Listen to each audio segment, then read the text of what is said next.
Welcome to the Village in Howard.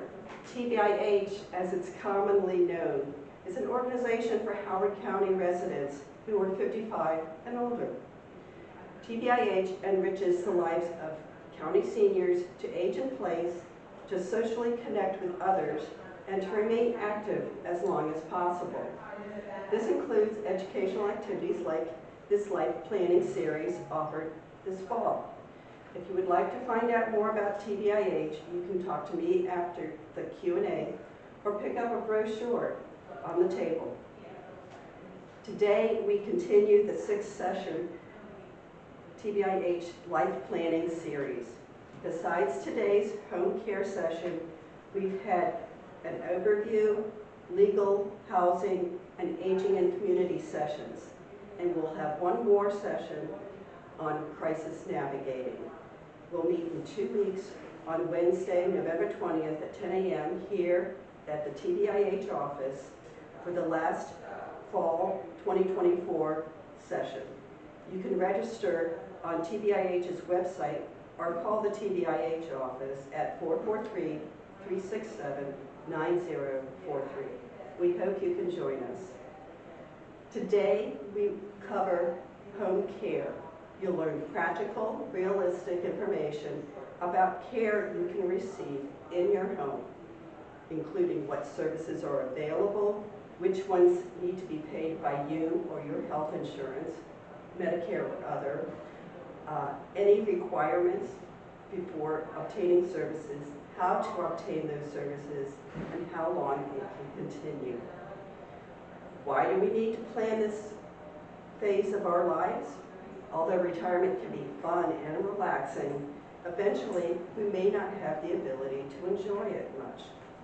We hope you'll see the reason to start or re-examine the home care parts of your plan to help yourself, your future caregivers, and your loved ones through this phase. So let's welcome today's speaker, Maureen Kelley. She's a retired nurse practitioner and a TVIH volunteer. Welcome, Maureen. Thank you. Nursing program.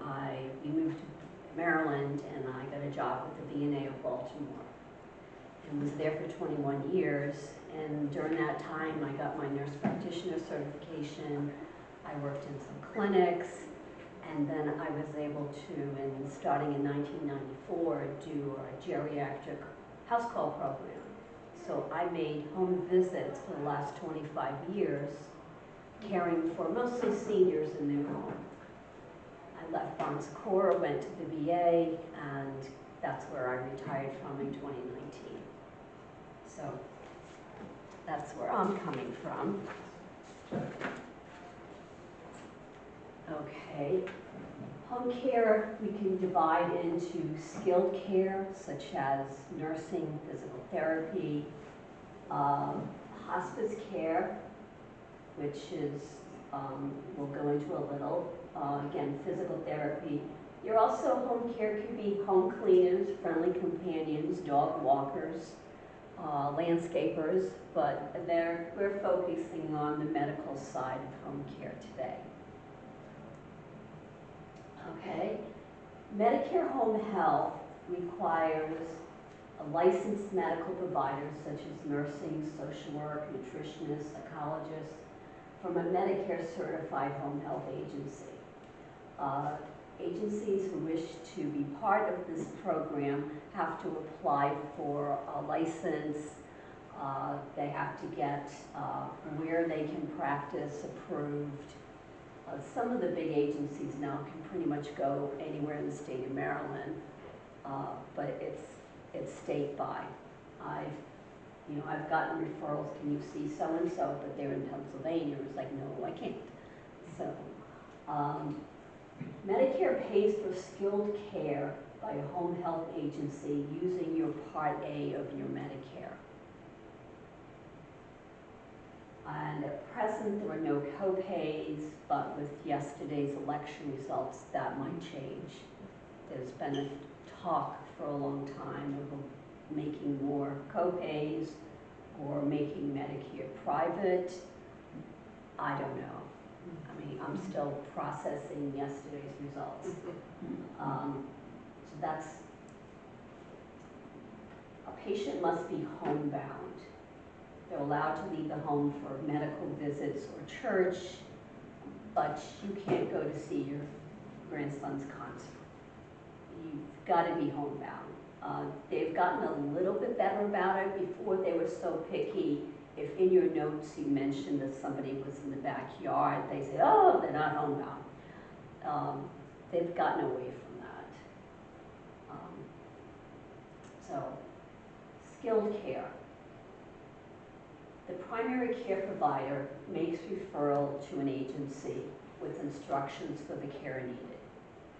That primary care provider must be licensed in Maryland because the home care providers need to be able to contact that person and get orders. So that's why that's a rule there.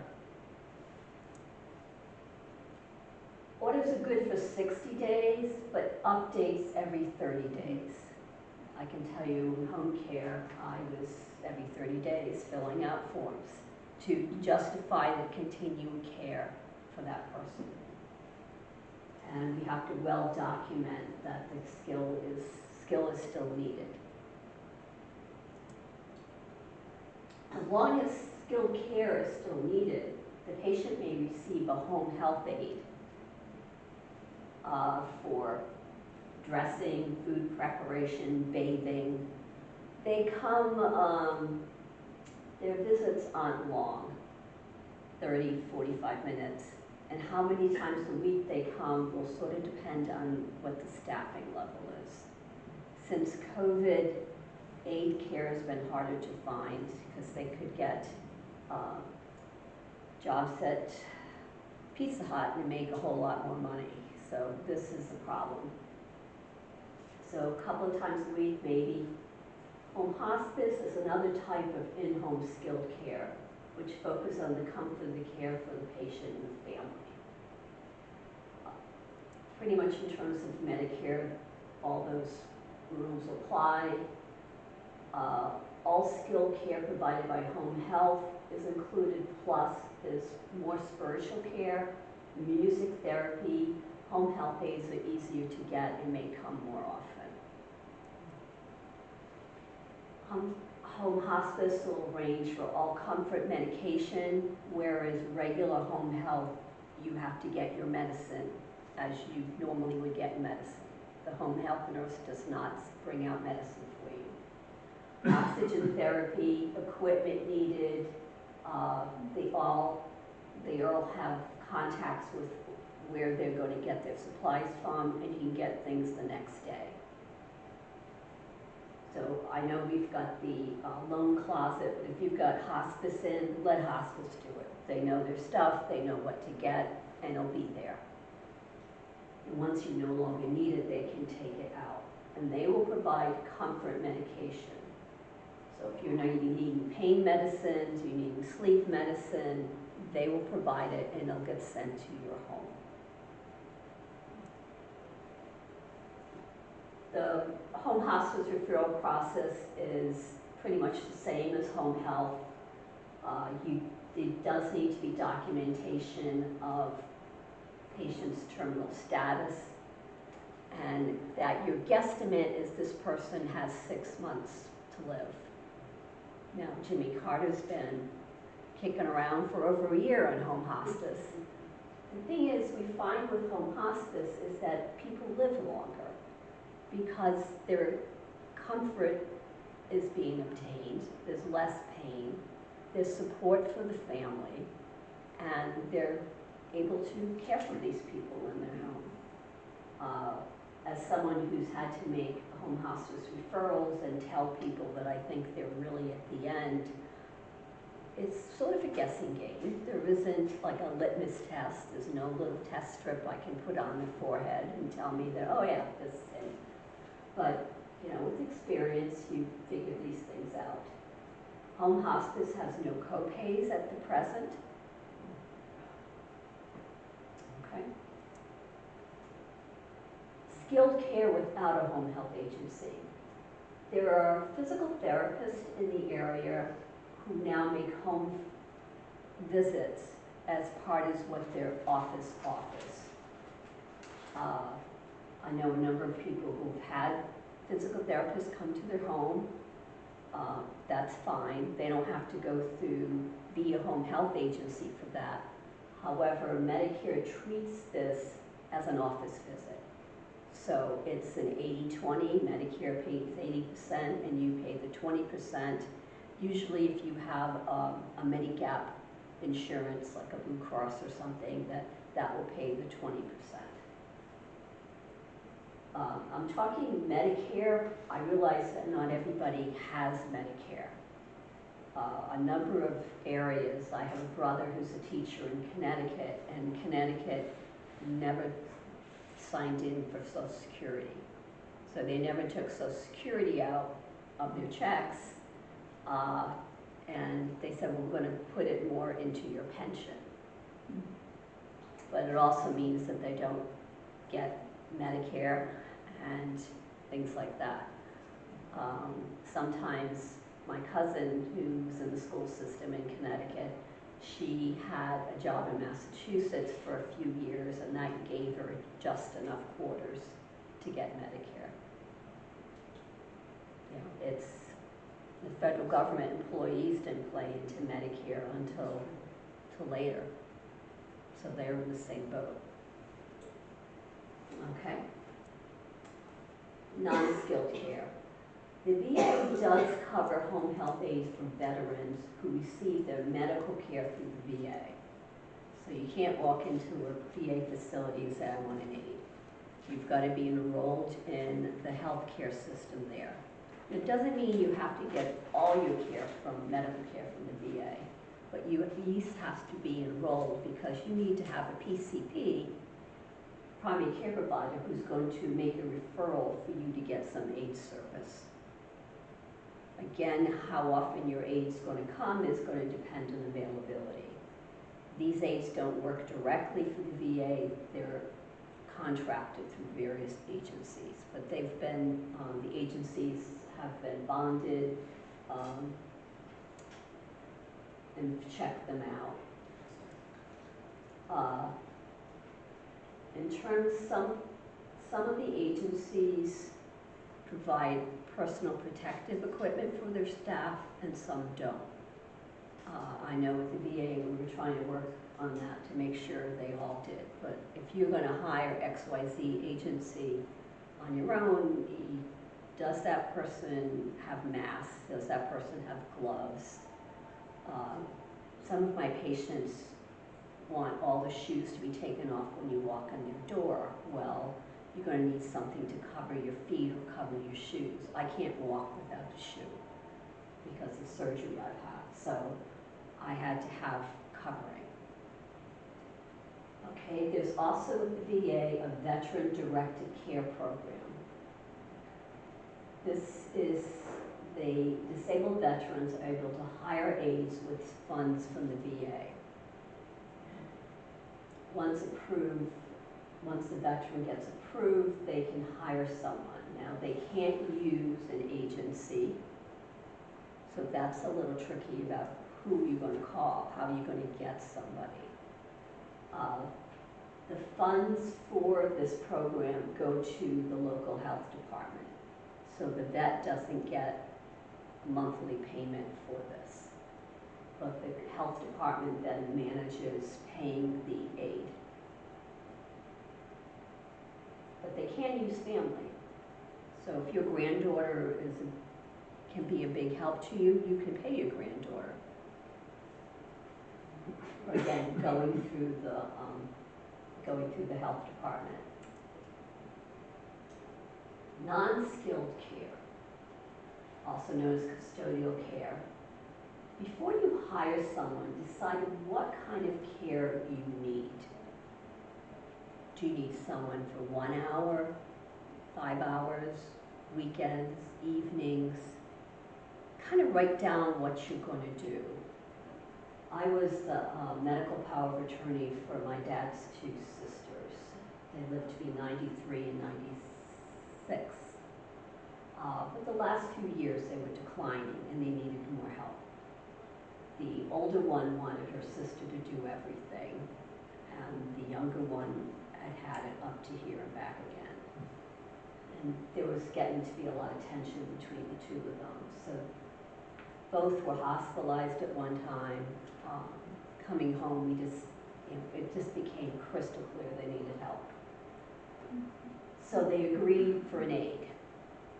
The agency they hired, minimum was 4 hours. So they had 4 hours. Initially, it was supposed to be 3 days a week, but the day that we were supposed to sign the contract, he goes, no, I just wanted 2 days a week. I was like, okay. And it did not go well.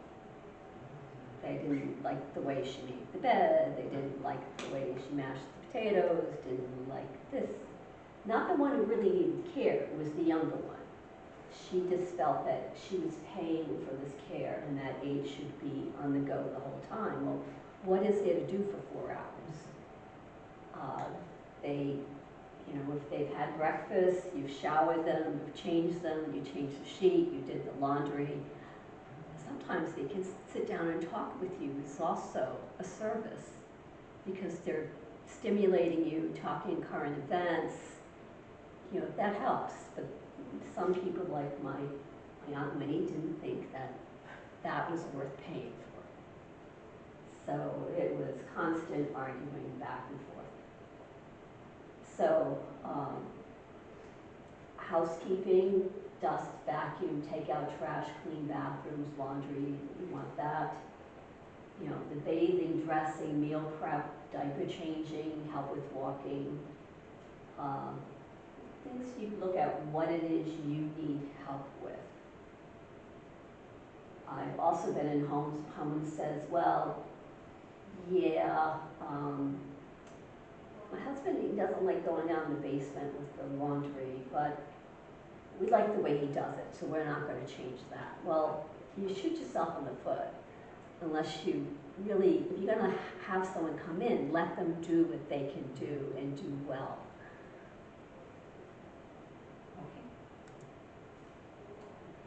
Okay, non-skilled care. There are a number of private duty aid agencies. Your resource guide, pick this up every year. It has a list of agencies, phone numbers. I can't say one agency is better than the other because it really depends on the person they send out. It could be the best agency in the world, but they got this new employee who's not quite up to snuff. So you've got to be willing to work with this agency. Some of them have minimum hours, like you have to have 4 hours or 3 hours. There's one right at home that charges based on how many hours you're using a week. If you only want 1 hour a week, they charge you more, but if you want to have 20 hours spread out over the week, they'll charge you a little less. It's kind of like renting a car. If you rent it for a week, it's cheaper than you rent it for a day. So that's what goes on. With the exception of VA program, custodial care is self-pay. If you receive SSI and medical assistance, there are some aid services, but they tend to be long wait list, and that goes through the Department of Aging. Howard County used to have a program with aides, because a friend of mine was an aid supervisor, but they've cut down on that a whole lot because of budget. Cost of health care. Median cost for a home health aide in Maryland is $33 an hour, according to Michelle Singletary, who writes a column in the Post. The agency takes care of the taxes, taking out what's supposed to be taken out, bonding, whatnot. Again, we're going to find out whether they provide protective equipment or not. My brother-in-law and his family were taking care of their parents, and they went to Indeed and got aids from there. However, Indeed doesn't do any of the payroll stuff. None of these agencies do. So you're supposed to be doing all that. And they weren't. So they were just paying her under the table, which they got away with, but a person complains a few months later, you know, why is my Social Security not higher? That can get you in a lot of trouble. That's violating IRS rules. So consider that if you want to be kind of CEO and manage all that, it's on you. But not to say you can't find people that way, but you have to be willing to do that.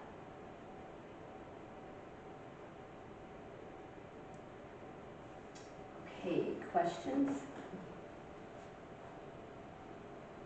Okay, yes.